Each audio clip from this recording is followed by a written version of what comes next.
Hey y'all. Hopefully I don't look too dark. How's everybody doing? Welcome, welcome, welcome. Let's see here. Let me get out of the banners. Let me go to the comments. So, hey y'all, I am checking in. I am in South Africa. This is my first time going home or coming home, shall I say, to the motherland. So I want to tell y'all how it's been, give y'all all the tea of how things have been going. And yeah, maybe it'll inspire you to also come to South Africa. So what I'm going to do is allow people a few minutes to jump on. And if you can't tune into the live, it's okay. I know it's last minute. You can definitely check into the replay, watch the replay. That's fine. But I'm going to be dropping some real gems today, y'all. Some real gems on South Africa, the culture, my experience, how it feels to be back home in Africa, and all of those things. So let's give everyone a couple of minutes, and then I will be hopping back on, okay? All right.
Hey y'all, thank you so much for tuning in. So while we're waiting for a few more people to jump on, I want you to tell us where you are watching from.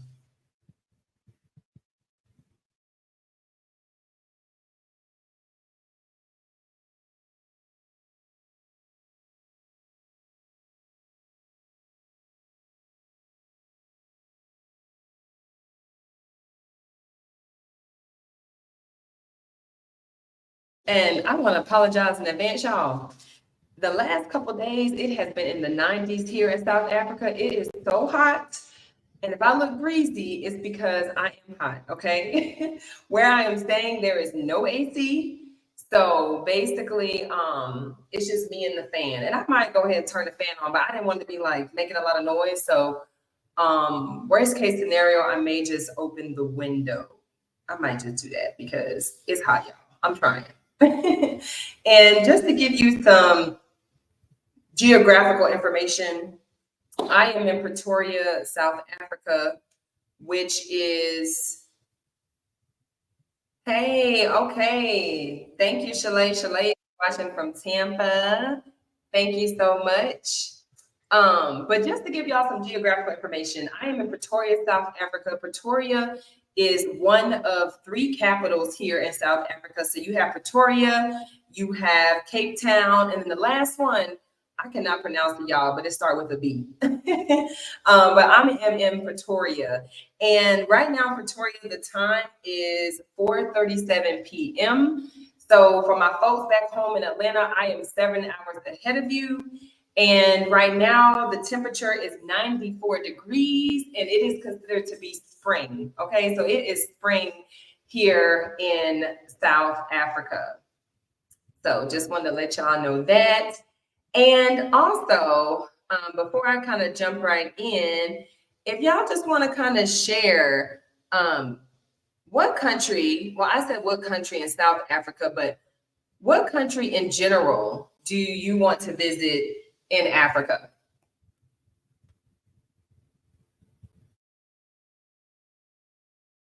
And I do see you, Anaja. Thank you so much for joining. So if you could choose a country in Africa to visit the first time, what would you choose? Where would you want to visit?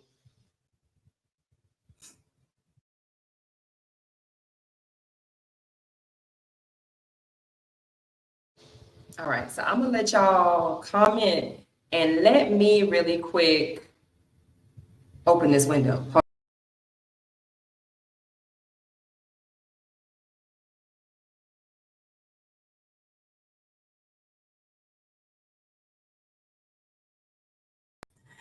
I'm still here, y'all. But yeah, it's hot. So let's see what y'all said. Okay. All right, so Nigeria or Ghana. I don't know why y'all's comments are coming up in the private section, but I do see it. So Anaja said that she would love to visit Nigeria or Ghana. And yeah, thank you. Hey, Regina, how are you? Thank you so much for tuning in.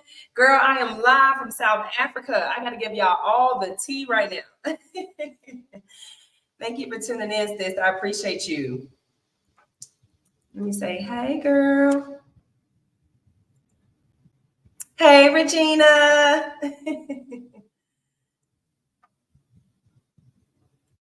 All right, so, okay. Okay, so we're going to go ahead and get started.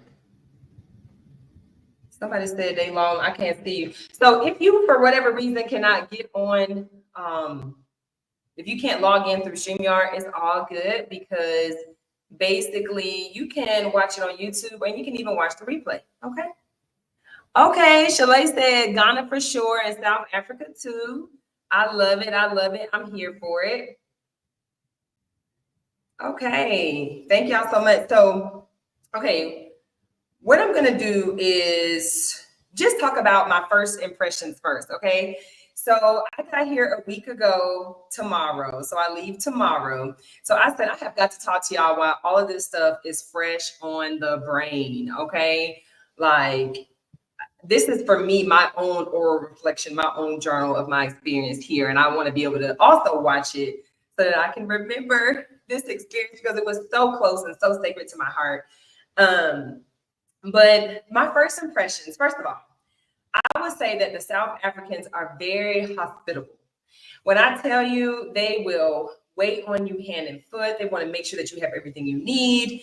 A couple of times I was even asked if I wanted people to accompany me or chaperone me to different places so I wouldn't be by myself so that I could feel safe and secure. Just anything I've needed, they have 100% just made sure that I have everything I need. Like when I tell you I didn't want for anything when I came here, I didn't have to ask for nothing. It's like all of my needs were automatically anticipated. So I just love that. The hospitality is real, okay? And I mean, I just feel like they welcomed me with open arms. A couple of times, a few South Africans did say to me like, welcome home, sister, and all of those things. And so I truly felt like I was at home. And so, yeah, the hospitality, anything you need, you're not by yourself, you're not going to be lost. Like they're really there to help and support you. And they love seeing us and meeting us and all of that. So from the time I got off the plane, I felt very, very welcome. Okay. So, hey, Dr. Brown, thank you for joining. Thank you for tuning in. And then you put hard eyes on when you know I'm looking greasy. But hey, thank you so much, Hun, for tuning in. The second thing that I would say, I don't know if I would say it's an impression, but it was a culture shock, was how big the food portions are. So y'all know in America, our food portions over the years have gradually gone smaller and smaller. But here in South Africa, you got enough food for 2, maybe even 3 people on your one plate. I remember my first time being served breakfast. So I had cereal, I had fruit, and to me, the fruit portion was a little big for my liking. So, for example, a normal cup of fruit for me would be like a fourth to a half cup, but I definitely had like a cup plus some. Okay, so big portion size. So I was thinking, okay, I have my cereal, I have my fruit, I'm good, I'm full at this point. Bring out a whole nother plate. I had beans on the plate, I had stir-fried vegetables, and you know, 2 different kinds of stir-fried vegetables. And I'm like, whoa, this is a lot of food. So I felt like a stuffed chicken, y'all, the whole time I've been here. And it is rude. Like, I grew up like, you know, if you don't finish your food and somebody offers you to eat, you always say, yes, I'll eat, or thank you. Even if you're not hungry, you just eat. It's just respectful. And so I ended up eating my food. And then later on, one of the locals told me that it is rude not to eat all of your food. So y'all, I'm eating all my food. So if I come back thick, y'all know it was South Africa. But yeah, so that was interesting. And then, another thing I guess that was a kind of culture shock is my accent. So y'all know, because we from the States, only we kind of like, we don't know how we really sound to other people until you really immerse yourself in other cultures and you kind of, get to speak to other people. Like, I can tell, for example, I met some Australians, like I knew they were somewhere, either from the UK, whatever, but you can tell. So with the accent, I've had a couple of South Africans laugh in my face when they hear me talk. They weren't expecting it. And I just laugh too, because I get it, you know what I mean? But they do also want to hear you talk. I remember we were in the mall and there was this guy, this team, and they were selling like gym memberships. And I said, y'all got a Zone Fitness in the US? And he was like, whoa, what'd you say? And so he ran up and started talking to us, and he basically was like, oh my God, like so surprised to hear that accent come out of this body. So that was kind of funny. But yeah, they want to hear you talk. They love to hear us talk. They're very interested in our experience as Black people in America as well. So that was kind of funny. Like, I'm like, do I sound country or something? Anyway. And then the next impression I will say is just like I just mentioned, kind of like the cultural exchange. They're very willing to share their knowledge and their culture and their history with us. And I've also been able to share some things with them as well. So they kind of welcome that cultural exchange. I get the sense that in South Africa, there's not a very realistic representation of what it is to be a Black person in America outside of the media. So when they get to talk to and meet someone like me, it's kind of like, whoa, this is way out of what we were expecting, So they're going to want to talk to you. So just get ready. You're going to be talking. And every time I talk to a South African, I'm just grasping information, grasping knowledge, trying to like download all of this information, because it is so important also to our own ancestry in some ways. So overall, like I said, I did feel like I was right at home. Okay, Regina said she would love to go to Sierra Leone. Yes, me too, sis. I'm gonna be talking about that later, because I do have some Sierra Leonean ancestry as well. So that's definitely on my list to visit, places to visit. But yeah, what I will say in general, like if I can give an overall summary of South Africa, and a South African said this to me. He said, South Africa is like the US of Africa, if that makes sense.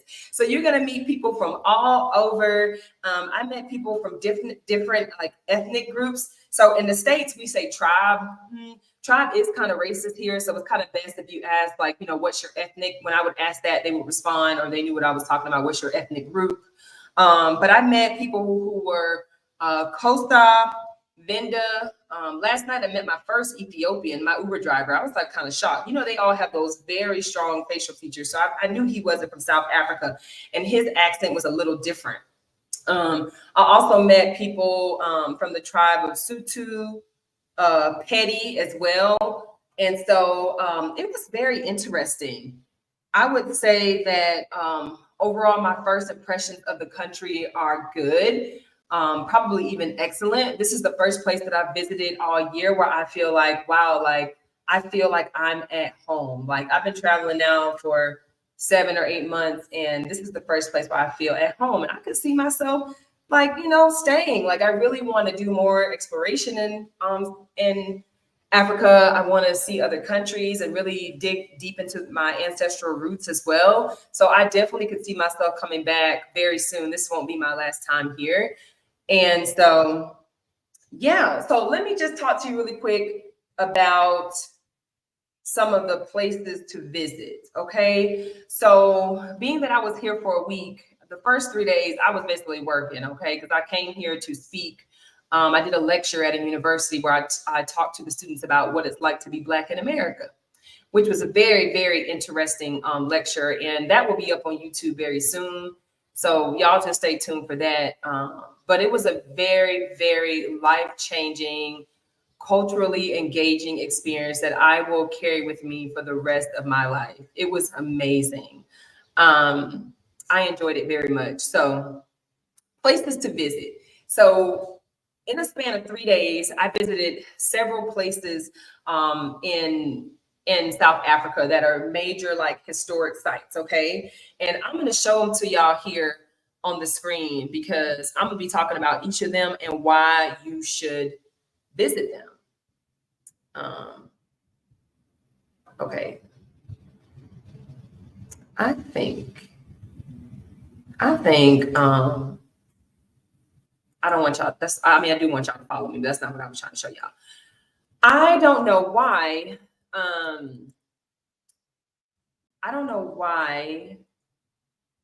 StreamYard called itself trying to delete what I had written up here, but it don't matter because I'm getting ready to copy and paste this so y'all can see.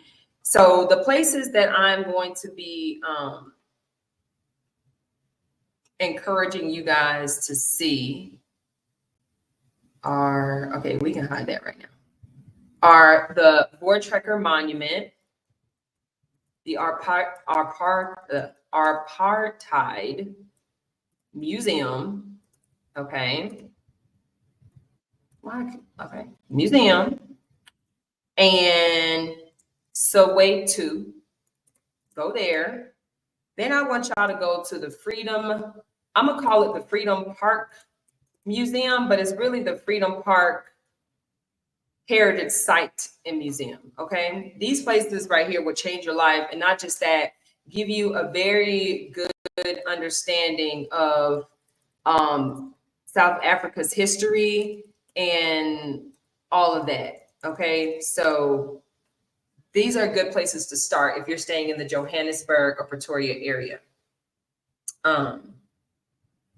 Yeah, okay, so let me add that and then let me put that up here so you guys can see. Yes, okay. All right, here they are.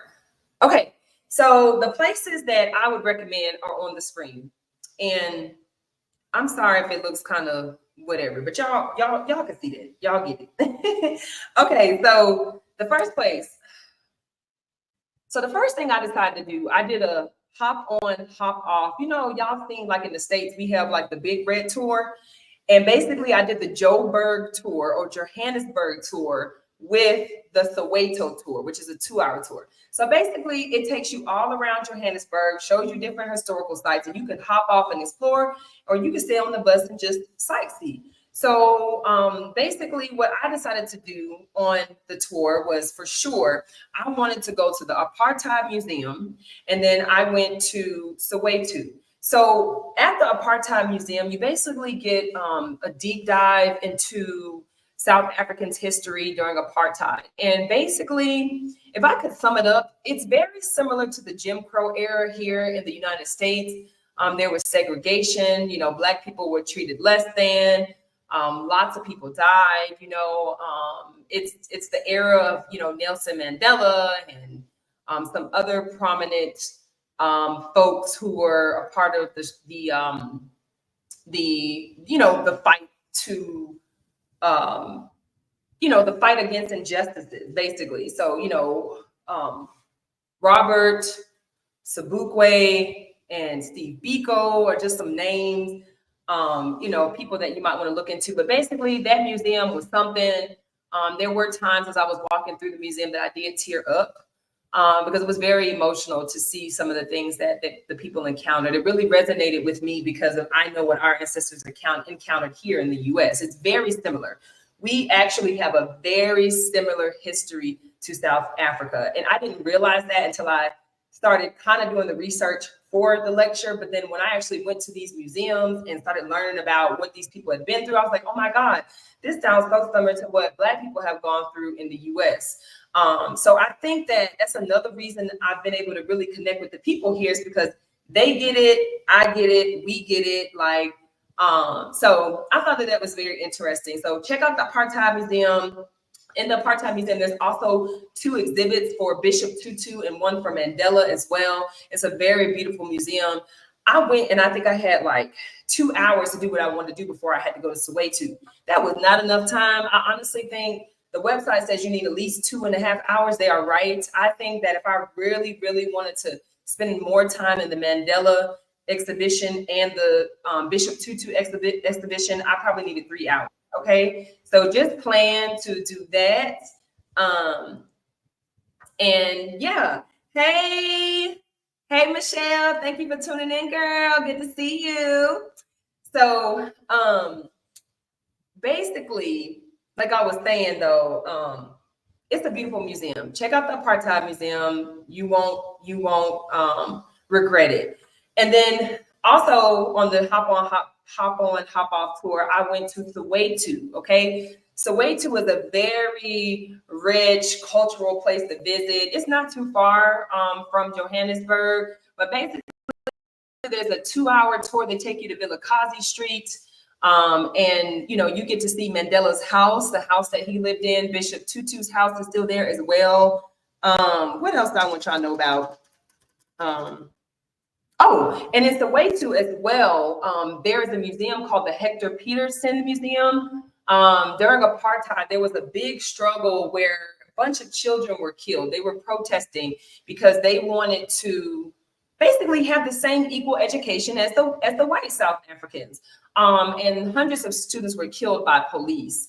And so Hector Peterson is kind of one of their, I don't want to say martyrs, but it's like their Emmett Till, right? So he was 12 years old when he was shot by police. And there's this historic image of him being carried by a stranger and his sister walking next to the stranger. And this picture is like historical. Okay, you can find it if you Google it.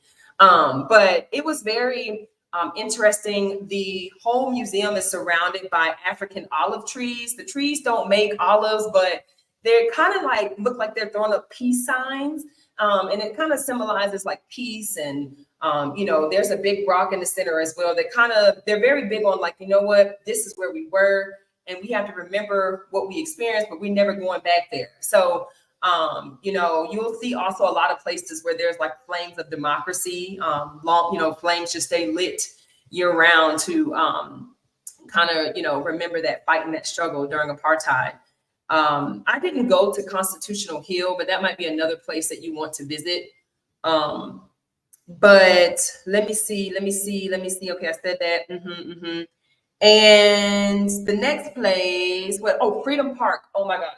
So first of all, Soweto and the Apartheid Museum are like Johannesburg kind of area. But in Pretoria, if you're staying in the capital, you can visit the Freedom Park Heritage Site and Museum. And I chose this museum because this museum looks like the entire history of Africa, which is really cool. So you don't just get South Africa, it kind of looks at all of Africa in general. It's a very beautiful museum. I really enjoyed it. But the really neat thing about Freedom Park Museum is that they have this wall of names.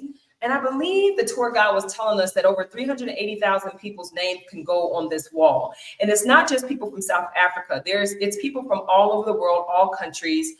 In Jamaica, you see Marcus Garvey is listed. Dr. Martin Luther King was added not too long ago. Several names. And it's basically anybody who stood up for injustices or stood up for the fight against oppression and all of those things, your name goes on the wall.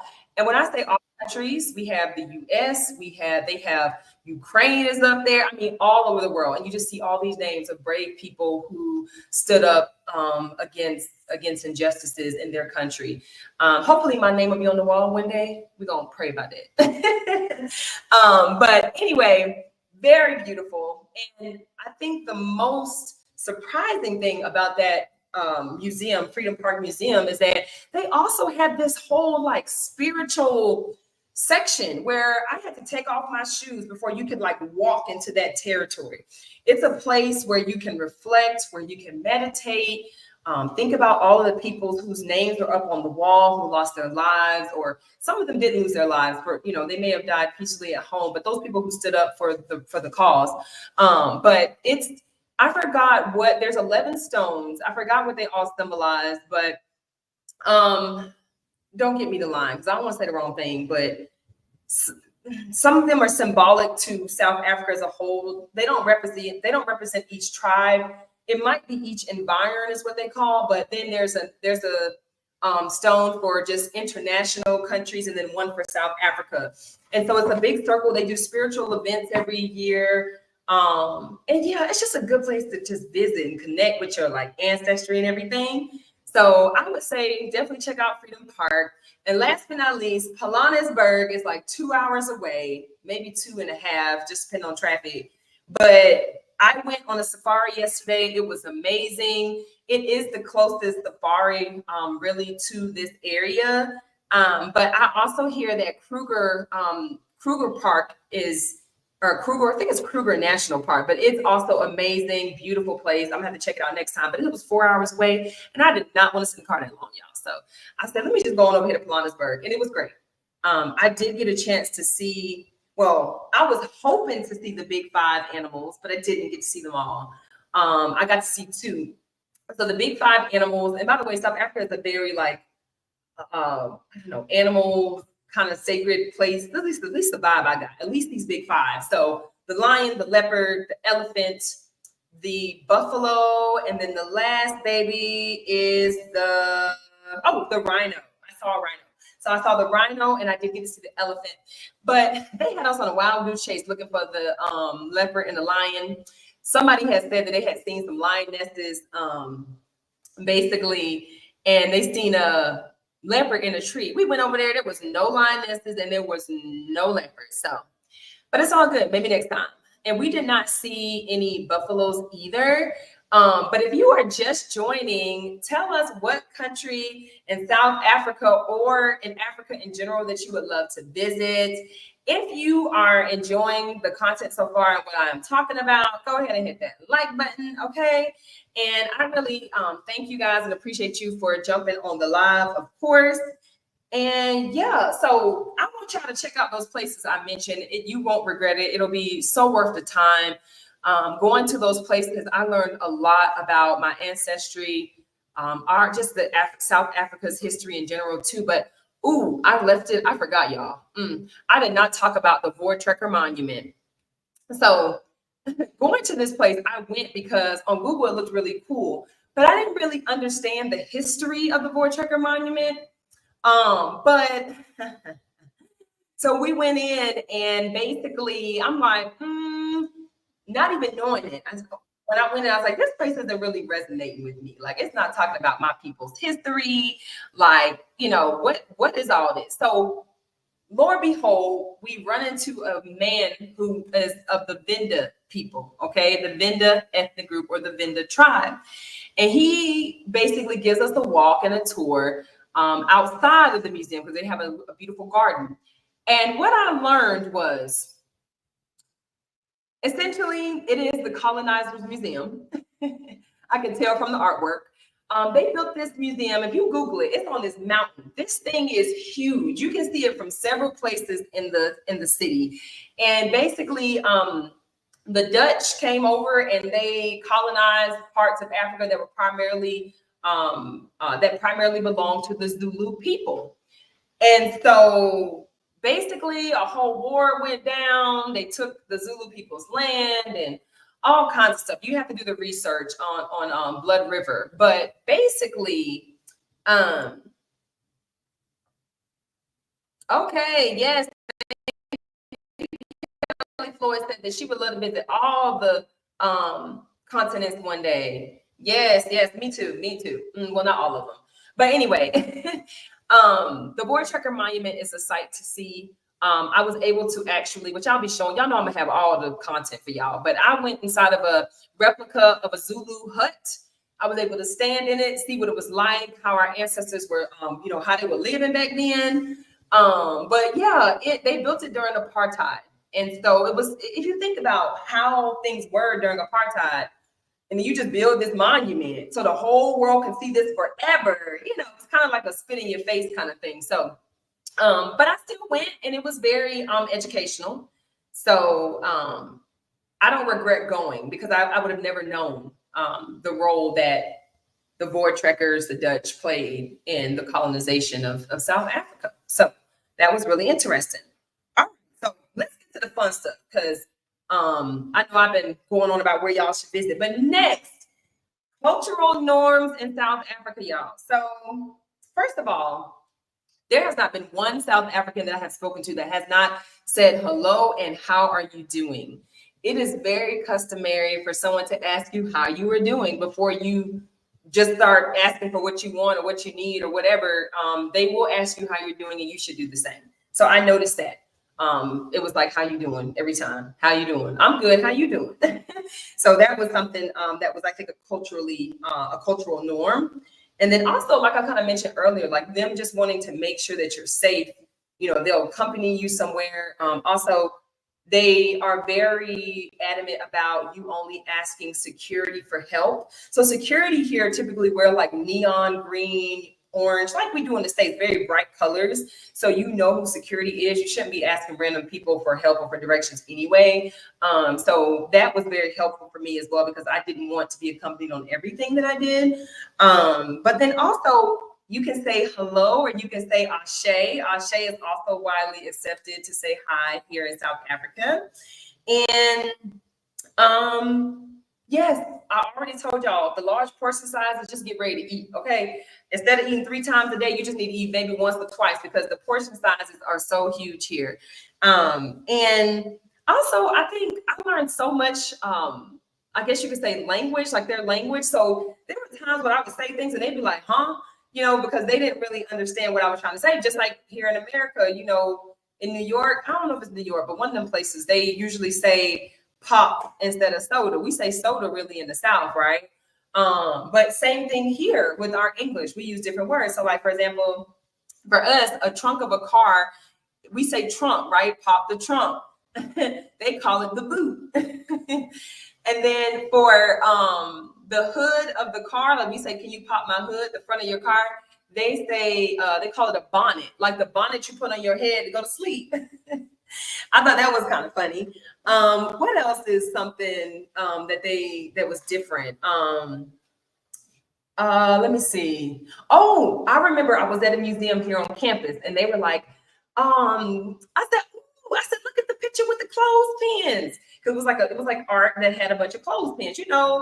When we was in the country growing up, we used to dry our clothes outside in the country. It would air dry. We had clothespins. They called them pegs, y'all. They were looking at me like, what? What are you talking about? I said, oh, I said, they were like, no, that's a peg. I said, oh, okay. So that was interesting. I'm trying to think, because I had made an Instagram post the other day. There were some other words that I had mentioned that were very funny. But I have really, y'all, been learning so much from them. Oh, and for thank you, you can just say thank you, but dankie or donkey, D-A-N-K-I-E is also another word that you can say use for thank you. And this is an important one, y'all. So in South Africa, there is a classification of people who are called coloreds, okay? And it is not offensive. Here in the States, can't nobody call us colored, okay? But in South Africa, you can call people who are not Black or white or considered colored. It really refers to mixed race Africans. A lot of them live over in Cape Town, but coloreds is a thing here, okay? So if you're not white, you're not Black, they're gonna call you colored. So don't be offended. So for our people coming over here who look a little mixed, they would call you colored. It's just it's a cultural thing. It's not to be offensive. So yeah, I thought that was pretty cool too. And ooh, so next part of the video. Oh, I gotta check.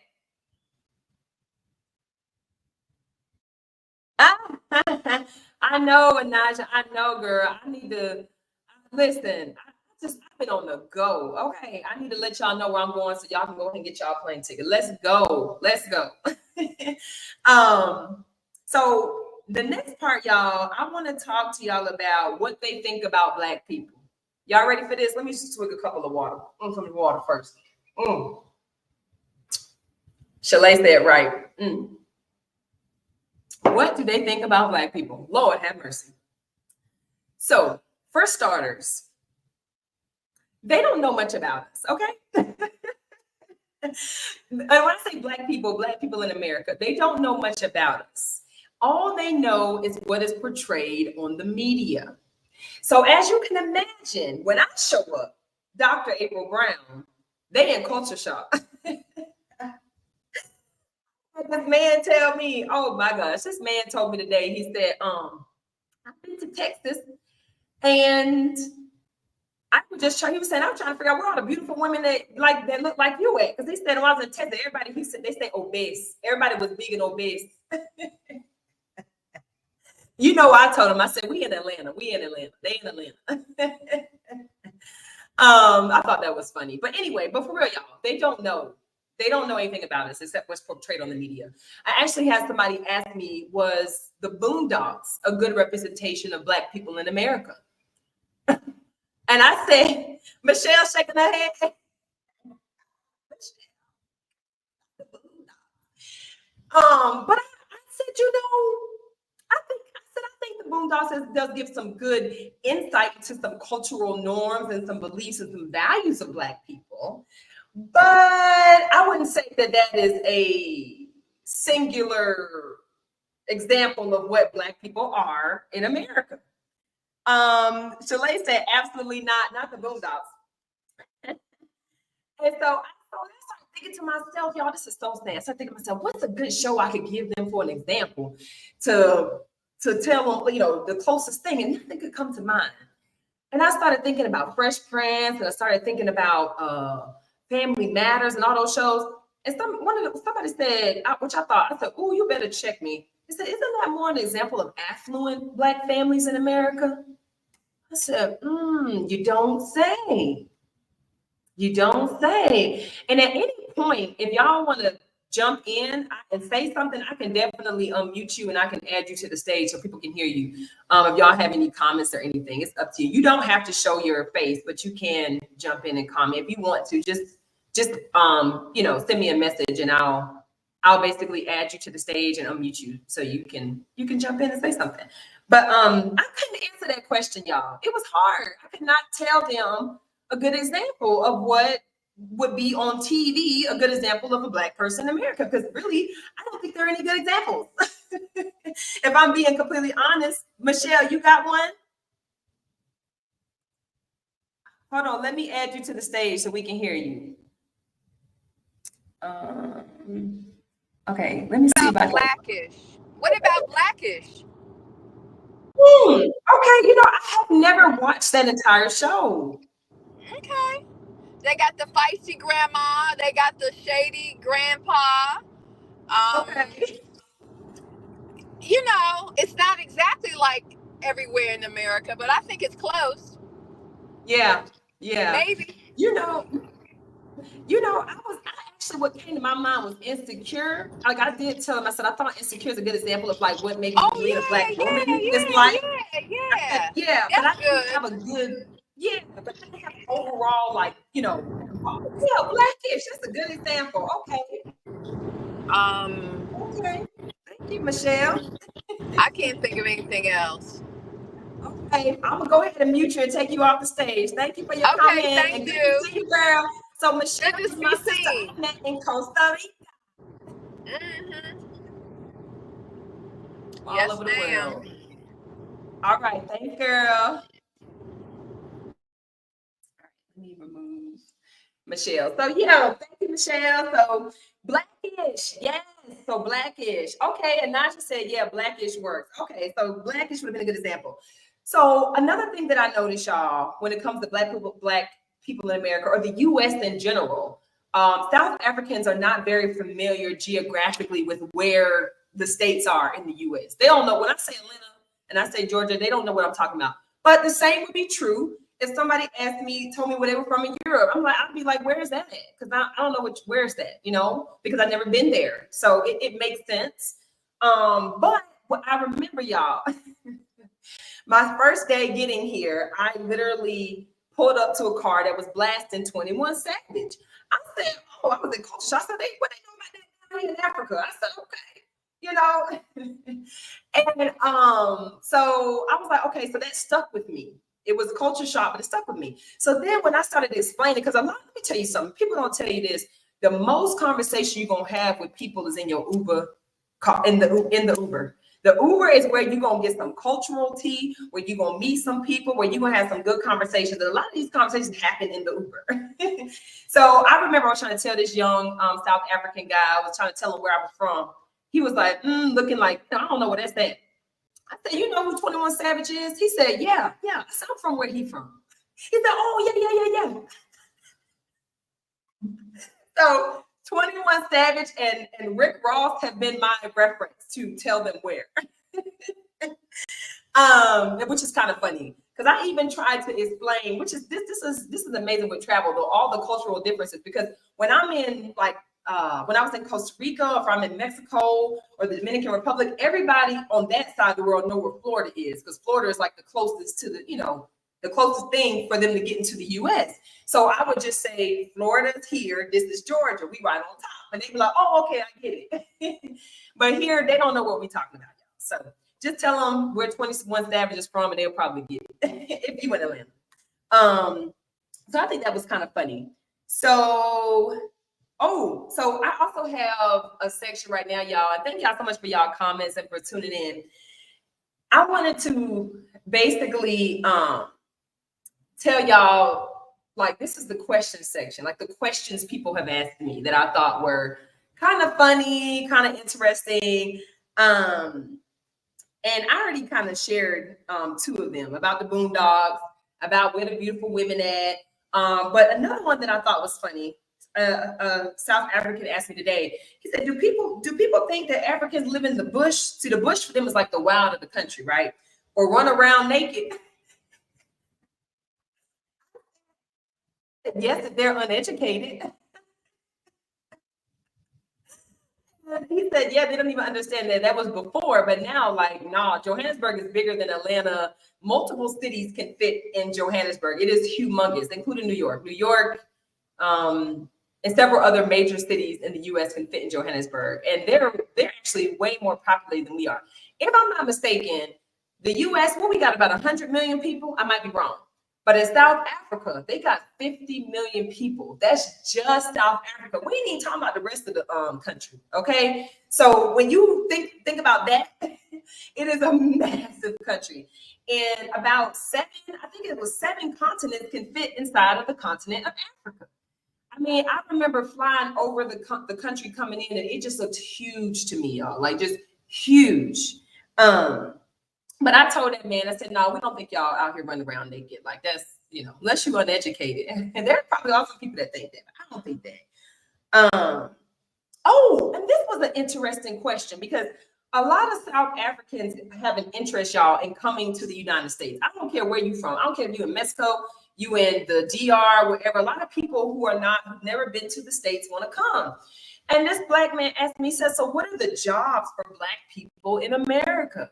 And I thought that was very interesting. I was kind of caught off guard, because I just gave, what information I kind of had in my brain. And I just said, well, a lot of women work in like healthcare and service roles, like teaching, we counselors, things like that. And I said, for men, I said, I know a lot of Black men, have, decent jobs, like it just depends on what you're in.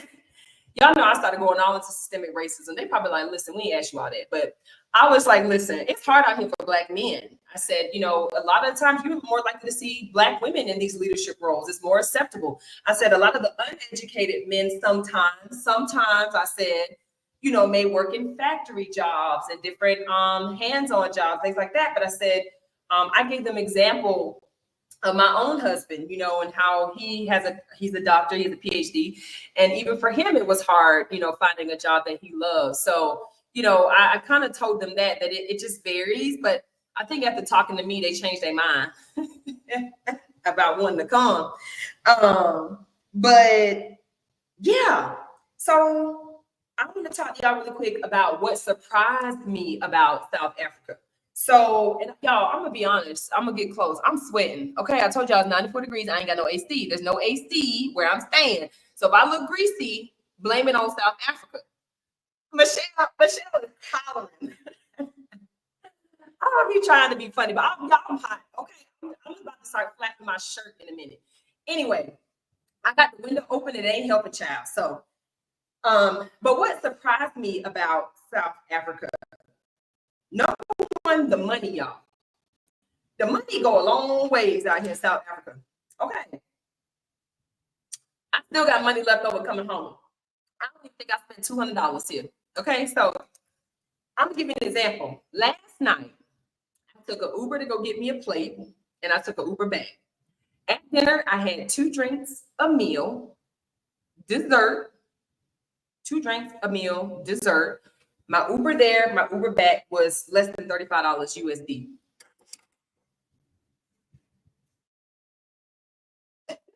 Do y'all think I'm gonna get close? $35. So in South Africa, their foreign currency is called the rand. Okay, so today is 17 rand for every $1 US. Okay, and so the money goes a long way. I'll give you another example. Let me see.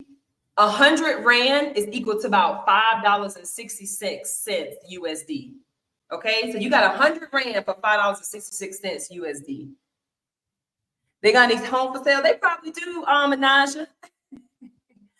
Oh my, I see y'all coming into the, okay, I see y'all in the private chat. So, okay, Naja says 57 degrees in San Diego. Girl, it's 94. I'm hot. And it wasn't as hot when I first came. I said, I'm glad I'm leaving tomorrow. Yeah, they might have some homes for sale. The house is probably cheap.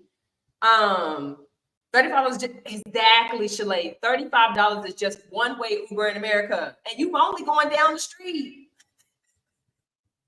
right? So, the money here stretches, y'all. Okay, I think I got about 20 souvenirs for the family members, and I spent under $40. I got a buffalo purse and everything. Anyway, so it's like, girl, what you doing with that person? You vegan? And it's not about the animals. It's not about the animals. Anyway, so oh gosh, I cracked myself up. Another thing that was very interesting, y'all, that was surprising is that how diverse the people are that are visiting South Africa. Okay, I think U.S. citizens. I didn't meet any U.S. I've been here for almost a week. Yesterday's the first day I met U.S. citizens. I haven't seen us. We're not out here. At least they're not out where I'm at.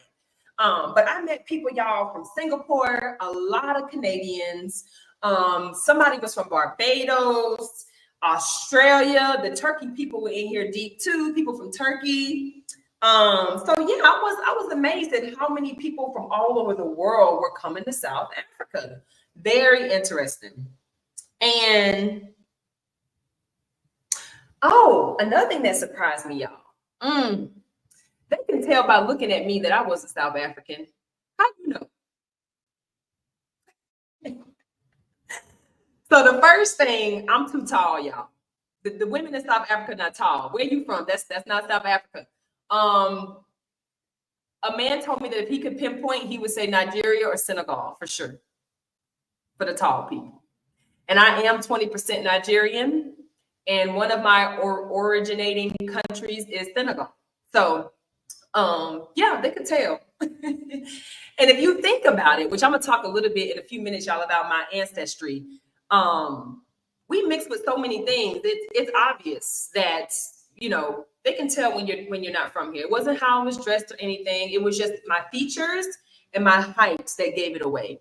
But definitely when I open my mouth, they like, no ma'am, where are you from? Y'all, I won't forget this Uber driver. He just laughed. We couldn't even talk because I guess the way I sounded to him was so funny. Like he just was crying laughing. Oh, Regina got some comments. Okay, wait. Oh, Dr. Brown, he dropping fire emojis. Thank you. He said, yes. I don't know what you're saying yes to, but thank you, honey. And he said,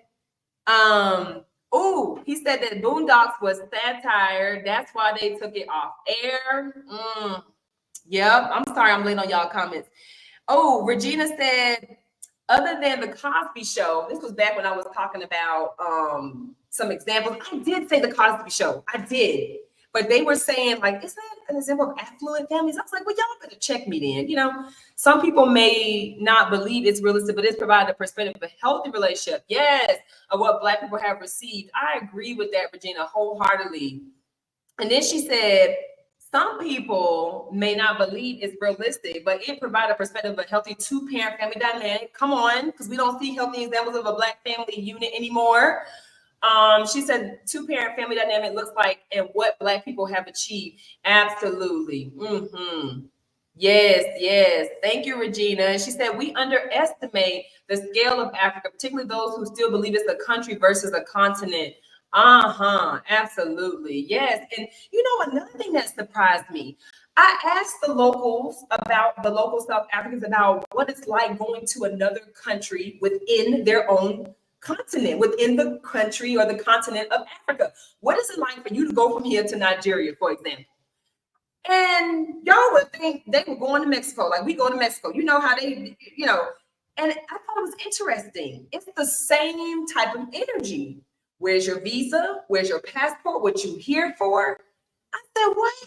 I said, well, you know, in the States, you know, we can go state to state. You don't need no information. They don't ask you nothing.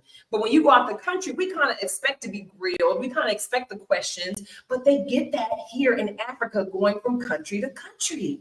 I'm like, what? I was shocked. I said, but y'all brothers and sisters, you rush just to go next door. You got to have your documents in order, honey. And another thing that surprised me, y'all, is there are a lot of illegal immigrants here.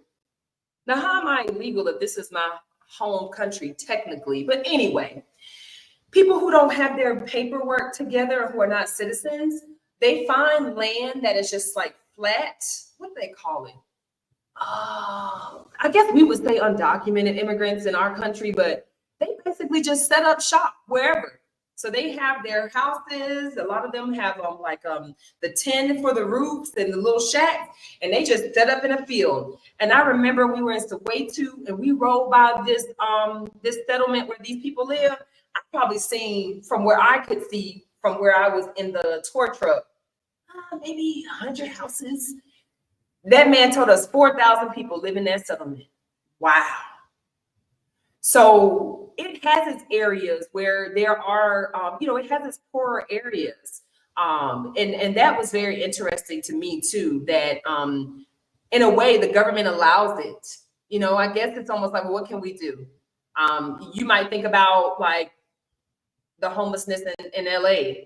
You know, it's there. It's just what can we do? They clean it up a little bit, but it's only so much they can do when people continue to move in those areas. So that was interesting. Also, I think I said this earlier, y'all, please say ethnic, do not say tribe. Tribe is kind of racist here. It's a way that the word tribe was kind of used to divide and distinguish people based on different physical features. So whenever I would ask them, what's your ethnic, they got it. They answered and told me, the tribe, so to speak. They don't get offended if you say tribe. It's just obvious you're not a local. You get what I'm saying? They know it's the U.S. thing. So this is also what I'm going to tell y'all, where to shop. So I ran across lots of malls, a big mall, a medium mall. One of these malls remind me of South DeKalb Mall. That mall was looking, I thought I was in Decatur. Anyway, so let me stop. The mall is yeah, that mall was a no. So I was very adamant about wanting to give my money back to the local people. So instead of spending at the big retailers here in Johannesburg and in Pretoria, I suggest that you look for flea markets. That's what they call them. Y'all know the little stands that are on the side of the road that people be selling stuff. They're called flea markets here. So look for flea markets. There's actually a big flea market next to the Pretoria Zoo here, where today, like I said, I spent less than $40, y'all, and I racked up. Okay. So also someone recommended the Montana Family Market. They have like over 500 retailers. It's also a big place where you can find different vendors and different local people selling things. Now I'm just gonna give y'all another tip. Do not come here without rand. Get your money before you come to South Africa. This is the first place I have ever been where exchanging money has been difficult. Okay, like I felt like in Mexico, I can go to the restaurant, get some money, go to the hotel, get some money. No, not here. Unless you have a bank card that doesn't charge foreign transaction fees, or you have you don't mind paying those foreign transaction fees, and you just want to take money out of your bank account, do that. I'm always looking for ways to save money. So I really regret not being able to get rand before I came. And so I asked the local about that today. I said, why are they supposed to act like they can't take my US dollar? You know, you think it's worth a lot of money. Everybody wants the US dollar. Here's a 20, we'll make this thing work. They be looking like, no, man, we can't take that. And so the understanding is, from a cultural perspective, is that if a South African comes with, or even me, they don't know me, come with a $20 bill, it's where did you get that money from? They have no way to trace it. Is it stolen? It's almost like it's unverifiable here. So we don't want your cash. You need to get your rand. So get you some rand, or you might see ZAR. Get that before you come, and you'll be good to go. Because I've been annoyed, y'all, but I just said forget it. I went ahead and paid the fees to withdraw money. And just hope my bank will reimburse me. Sometimes your bank will reimburse you if it's a first time thing. But yeah, and also if you do want to get an exchange, like let's say you come to the country with USD and you bring cash, because that's what I did. I was thinking I could use my cash and just exchange it. I should have did it at the airport. Once you leave the airport, it's almost impossible. Now, FNB is their bank here that's like nationally recognized. They have the lowest foreign exchange rate typically. But every time I went to that bank, I went twice. Then people told me to go to the ATM. They said I could not exchange money without a bank account. I was like, what? That's not what Google says. But okay. So, I was just like, whatever. So that was very annoying to me. So make sure you have your money together. Have your money together. Don't get caught slipping. Yes. Okay. Michelle says immigration policy worldwide is a political situation. Yes. As you know, borders are about controlling certain cultural groups and movement. Yeah. Cultural groups movement. Yeah. You're right. You're talking about like when I was mentioning going like from country to country within Africa. And have you asked folks about their upcoming election? What opinions have they gotten? Oh my gosh. So I didn't ask them about their election. But girl, they asked me. I tell you, so many Africans ask me about our election. Stop asking me about them people. I don't know. They have. What do you think about who you think is going to win? Like they have asked me, like So other countries know about what's going on in the U.S. I think that's kind of funny. But I didn't ask them about their election, but they sure asked about ours. It's not a big secret. So another thing I recommend if you're in South Africa, I need to check Amazon. But I'm telling y'all, to get a very good idea of just South Africa in general, a local, so I met this girl on the plane, she's from Utah. She told me about this book first. Then I get to South Africa and like maybe two other locals told me about this book. It's by Trevor Noah and it's called Born a Crime. So Trevor Noah is apparently a South African comedian and writer. And everybody says if you read this book, you have a better understanding of South Africa. So I recommend this book if you have a chance. Oh, yes, Anaja. Yes, I'm getting to it. The safari was great. It was a really unique experience. It was so interesting just being able to see the animals in the wild. We see a lot of that stuff on TV, and just to see it in person, the animals were absolutely beautiful. I saw rhinos. I saw a little bit of the hippos. The hippos didn't come out of the water all the way, but they did peek their little head up a little bit out of the water so you could see them. And the rhinos actually can hold their breath for 7.5 minutes. I could not believe that. I was like, whoa. And so that was pretty cool. And I'm gonna be sharing a lot of this content too. Our tour guide picked up some white rhino poop. It was humongous, but unlike horse poop, you could not smell it. It had no smell. I wasn't trying to get that close to it, but usually you ride up on some poop, you can smell it. We could not smell it. And I was like, wow, because all they eat is grass. So I thought that was interesting. And what else? We saw kudu. Kudu gave me a mixture of like deer and something else, but kudu was there, and impala as well. I think we saw antelope, or maybe the impala would look or similar to antelopes, but saw different species of birds. We saw a giraffe and elephant just crossed the street. Like, y'all gonna wait. Saw zebra as well, which was very beautiful. What other animals? Oh, I saw Pumbaa, y'all. What is Pumbaa? I think he's a warthog. Is that what it is? Or water hog? I don't know, but Pumbaa was there. And we saw some wildebeest as well. So just a lot of beautiful animals. In Pilanesberg, if I'm not mistaken, the tour guide said it's about 141,000 acres. So we just riding around, y'all, in this little tour Jeep, this little safari Jeep, and we just riding and we just look at the animals. And it was a really unique experience. And that's where I met all the Americans on the safari. Of course, we at the safari. So yeah, so the Trevor Noah book, they said is good. Check that out. Yeah, giraffe and elephant. They were, I mean, big. We saw a giraffe and their families and everything. And it was so interesting too, because in the park we noticed, Inaja, that some of the trees were like black, like they were dead. We were like, was there a fire or something out here? And they said no. They said the elephants actually destroy the habitat.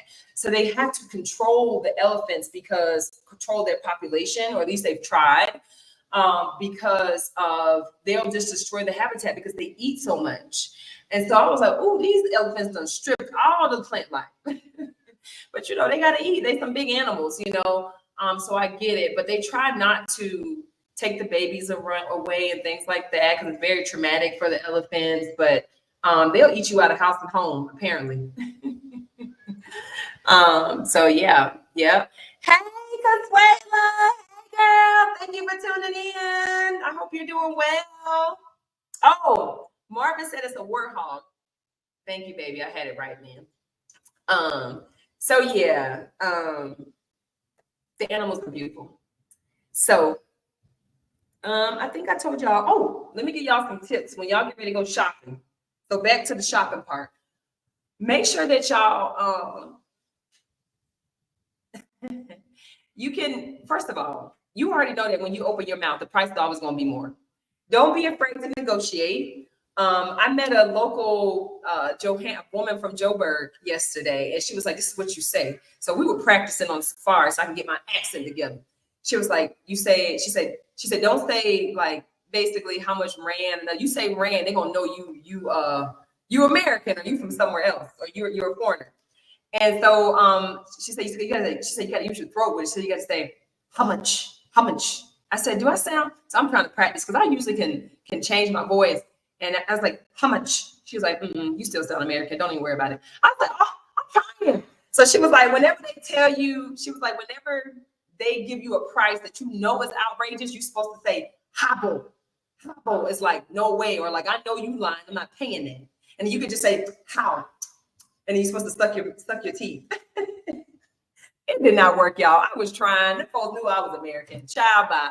But anyway, after talking to them and everything and negotiating and just really just being in, just showing interest in their culture, because they want to tell you everything about, and me, I ask a lot of questions. I don't know if y'all knew this, but you know how like a lot of times you'll see different masks of African people all over, like even in the States, you buy some African, you just see these masks and these different masks from these different tribes and things like that.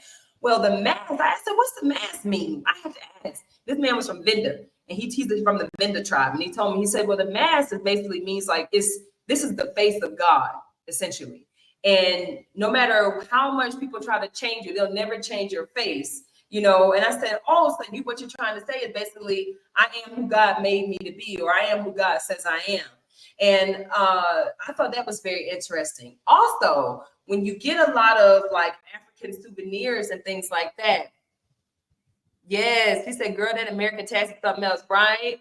And when you get a lot of souvenirs, you'll notice that some of the souvenirs are made with white and brown or white and black. And you see some of the like tribal print on things.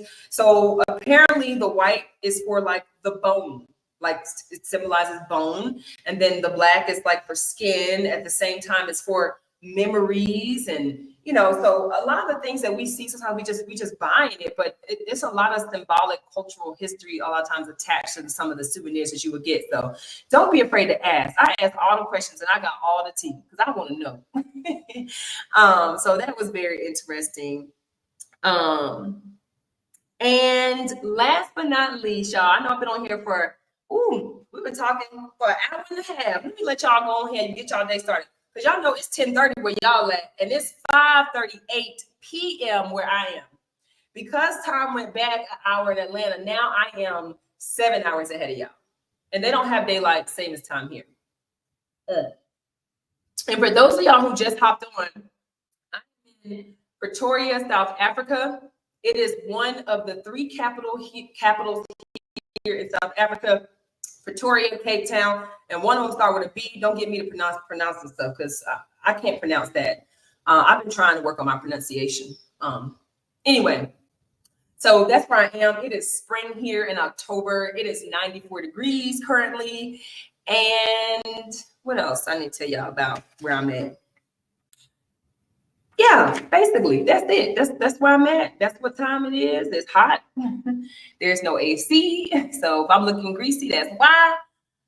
Church doesn't start till 10. Okay.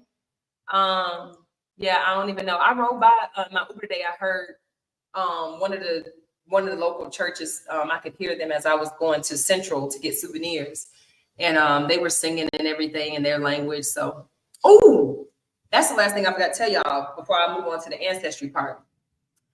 Here in South Africa, because South Africa is like the U.S. of Africa, you got people from different ethnic groups or tribes all up through here. So what I found is that language is identification. So when South African people talk to each other, usually, from what I have learned, usually we can find a common language that we share so we can communicate, okay? So I had a vendor man tell me that he was uneducated, never went to school, but he can speak 6 or 7 languages.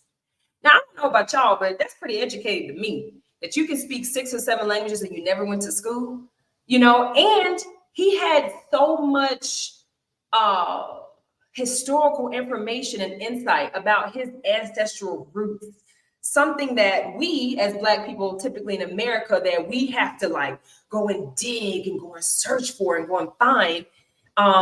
He possessed that already. Consuela said, right, he possessed it already. He said he wasn't educated. And so I said, well, I was talking to a petty man, and I said, this is another group here. I said, so what if y'all can't find a common language to, you know, meet at? He said, English is the common ground. They all speak English. So typically they'll meet in common ground, but typically when they hear each other speak, they know what country, what tribe they're from. They may be able to, and they are able to pick up on what each other is saying. They may not know the words to respond, but they understand and they know what tribe you're from based on the language you're speaking. I thought that was interesting too. You know what I mean?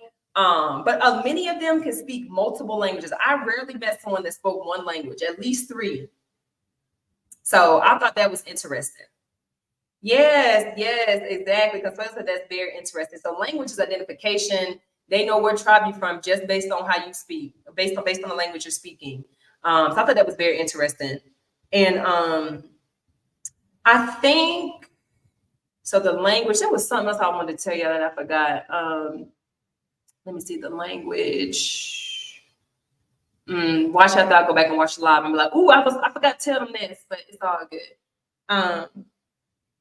But like I said earlier in the video, y'all, I felt completely like I'm at home. I could stay here and do some more exploring, really learn about the culture and the history of the people. It has been absolutely amazing.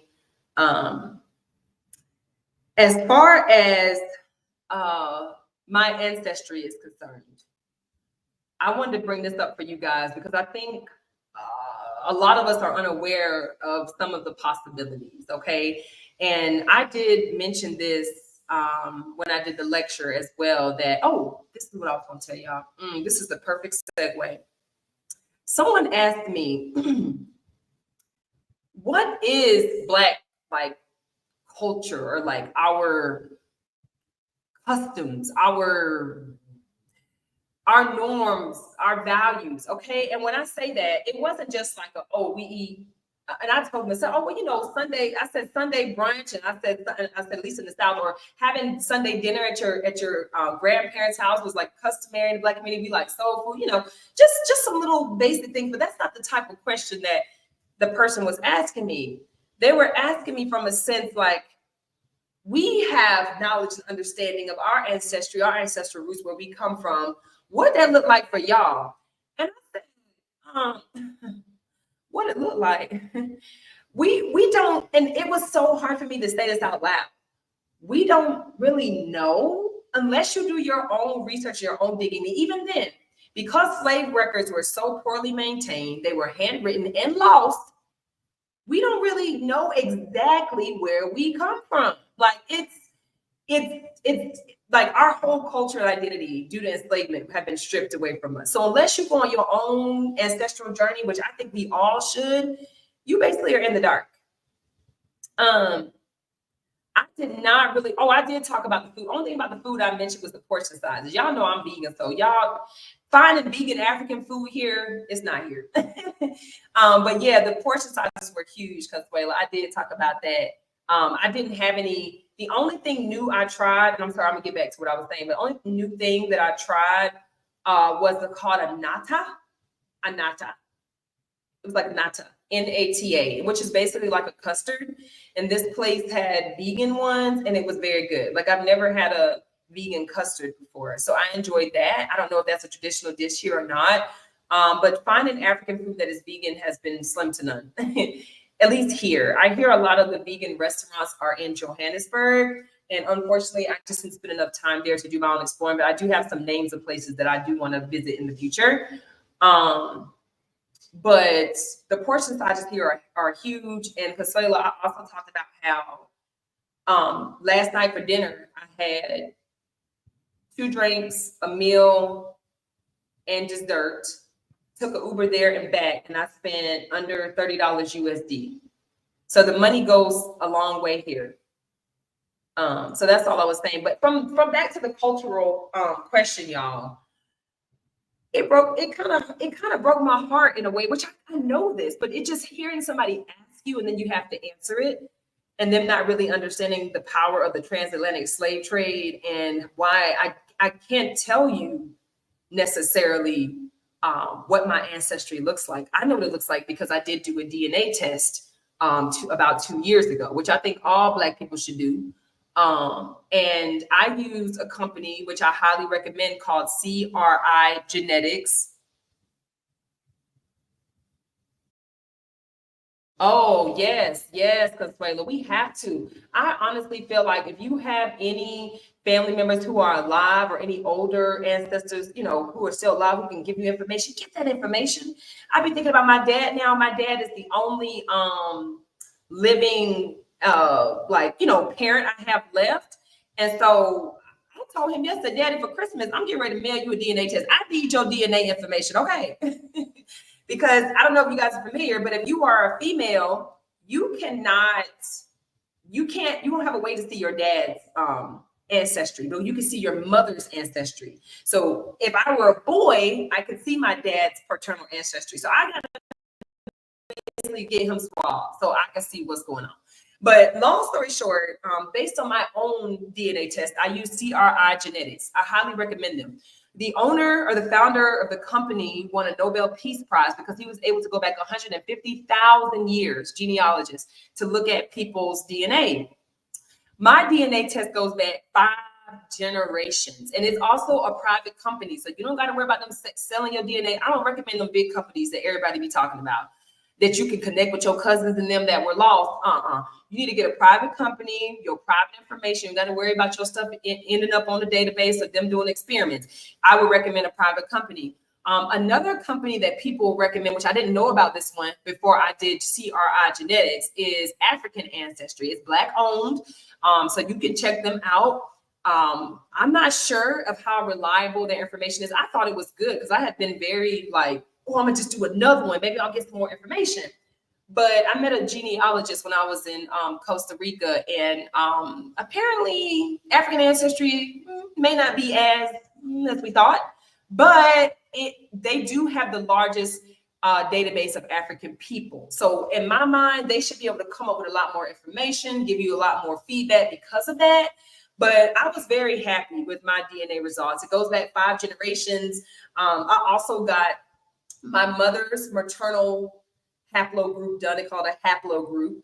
My mother's DNA shows that she was from Chad, Africa, which is Northern Africa. Yeah, she said, I'm from Africa because my was getting out there to those top. Exactly. You don't got to worry about that. Go with a private company. That's why we have to read. Everybody who did, I don't want to say that. Y'all know who I'm talking about. Not them. So I say that to say, though, my mother was from Chad, Africa, her ancestors. That's Northern Africa. If you know anything about Chad Africans, y'all seen all those Instagram and YouTube videos of the Black women with the clay on their hair, and their hair was like real long and thick. Y'all remember those videos? Those are Chad women, okay? If y'all remember, flashback, April, a year and a half ago, my hair was long and my hair is thick. So it makes sense that it's in the genes. And from Chad, Africa, y'all, they migrated to Kenya. Okay. So we went from the north and we went on, I think it's Kenya, West or East Africa. Don't get me the line. Let's Google it real quick. Kenya is in which part of Africa? East. Okay. So they went to the east. Yes. So Mama and them went from North Africa to East Africa, y'all.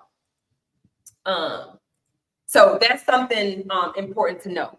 Yes, exactly. She said, Consuelo said, that's why your hair was so long. Yes, child, that's that Chadian, y'all. It's that Chadian.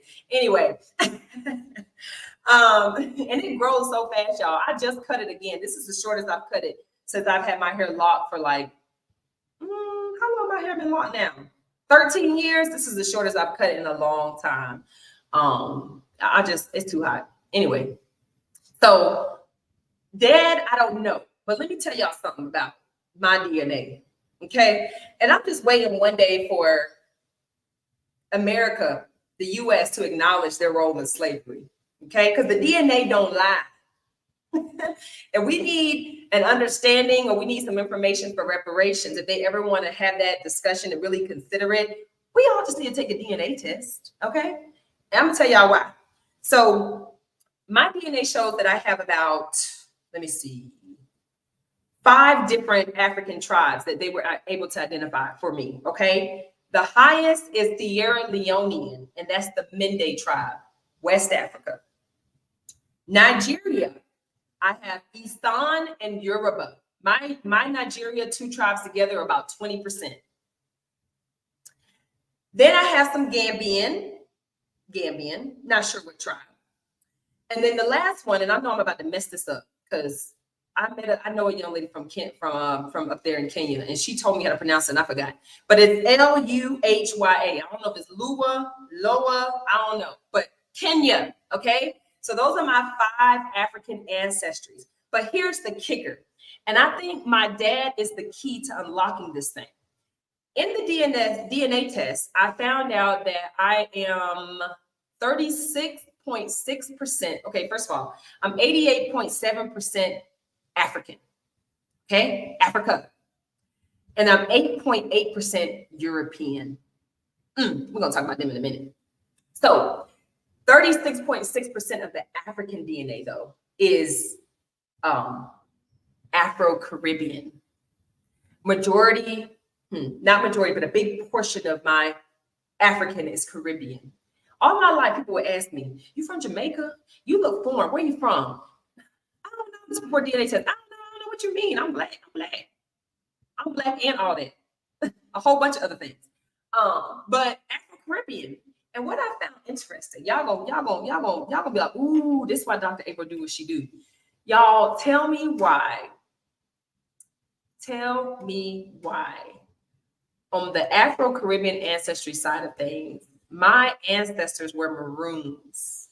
If you know anything about Maroons, Maroons struck up a rebellion, y'all, and were a big part of ending the transatlantic slave trade. Is that not a coincidence that I do work in racism and look at systemic racism and oppression and all that? Like, it's in my DNA, y'all. Like, my ancestors wasn't playing with these folks, and neither am I.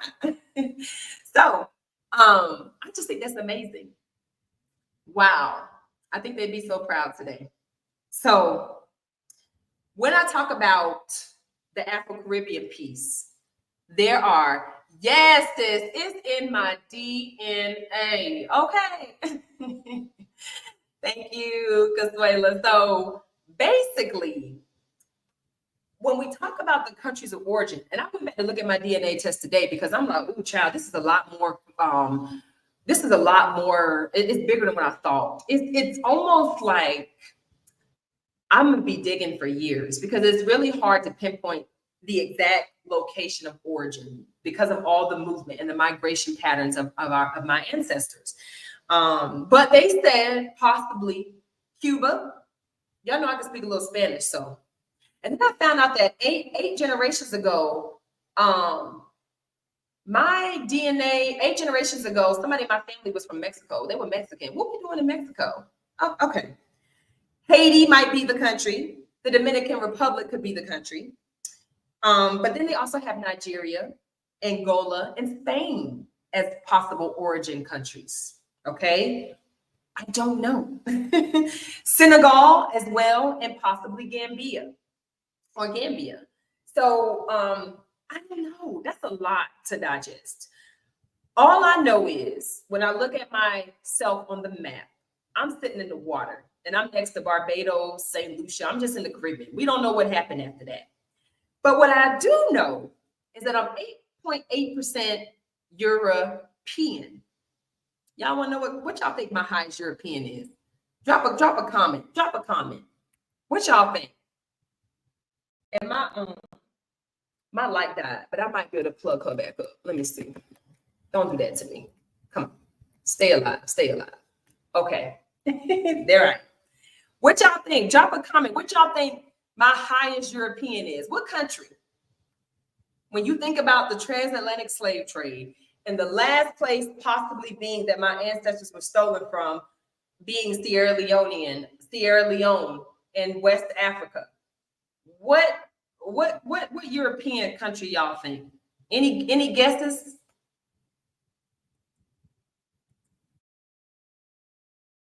I don't hear nothing, so I'm just gonna tell y'all.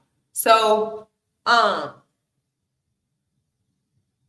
of the about 8.8 or 9% of European, the majority of my European is German. Now, I'm not surprised about the German because I don't know if y'all noticed this, but I have a couple of German friends, met a couple of German women, and they are tall. They are tall. So I find that we have that in common. You German? Yeah, all the German folks tall. I'm tall too. At least the women that I've met. So German is the highest. And then I have some French. And the last one, let me clear my throat. Yep, Germany. The last one, let me clear my throat for this one. In the Middle East, they call it Caucasus. What is Caucasus? Long story short, I got some of the Kardashian blood, y'all. A little Armenian. Now, what were we doing over there? On the map, you can see we was in Armenia. Got a little Armenian in me too. So I conclude if they ever want to consider, really, if they ever want to consider reparations, just get all the Black people a DNA test so we can just kind of see what really went down. So German, French, and Caucasus. In the Middle East, DNA is Armenia. I have a little bit, 2.5% Armenian. So Kim and them might be my cousins, y'all. I'm gonna get on so much trouble on this live. I've just been telling it all. Anyway, so that pretty much, y'all, concludes the live. I done gave y'all my honest first impressions, the tea, everything you need to know about South Africa if you plan on coming here. This is what it is. I love the country. I think that it's a beautiful country. The people are very welcoming. I love it. I love it. Send the link to the company that does the DNA test. I sure will, Anaja. I sure will. Actually, I'm gonna go ahead and put it on the screen for y'all. So if anybody, and look, CRI Genetics, we need a what you call that? We need an affiliate marketing agreement if I'm gonna be mentioning y'all on my YouTube channel. You know what I mean? I did try to look to see if y'all had that type of a program, but I didn't see that as an option. So I'm gonna just text you, Anaja, okay? But I do recommend them. It was good. Got some good information. But yes, I need an affiliate link. We can't be over here, mentioning folks for free. So that's why I'm very careful about what names I mention, because you have to pay me to say your name on this channel. Anyway, but I appreciate y'all for tuning in. Make sure that if you enjoyed this video, hit that like button. If you're gonna be coming in on the replay, don't forget to share your comments, any thoughts that you have. I'd love to hear from you. I know you don't see the link, Consuelo, because I ain't putting it on my channel. I'm gonna text y'all. But I'm mentioning their name here because I really do like the company. I think they're great. But other than that, y'all, I appreciate y'all for your continued support. I am in South Africa. I will be back in the States on Tuesday because it's going to take me 17 hours to get home. Nonetheless, my flight was great coming, and I know it'll be great coming back because Delta is amazing, to say the least. So I appreciate y'all. I love y'all. Thank you for tuning in. If you're watching the replay, hey girl, hey, thank you. And yeah, just keep doing what you're doing. Let me know what y'all think about this live. And if you have any questions, don't forget to drop them in the comments as well. And y'all take care of yourself, okay? Bye.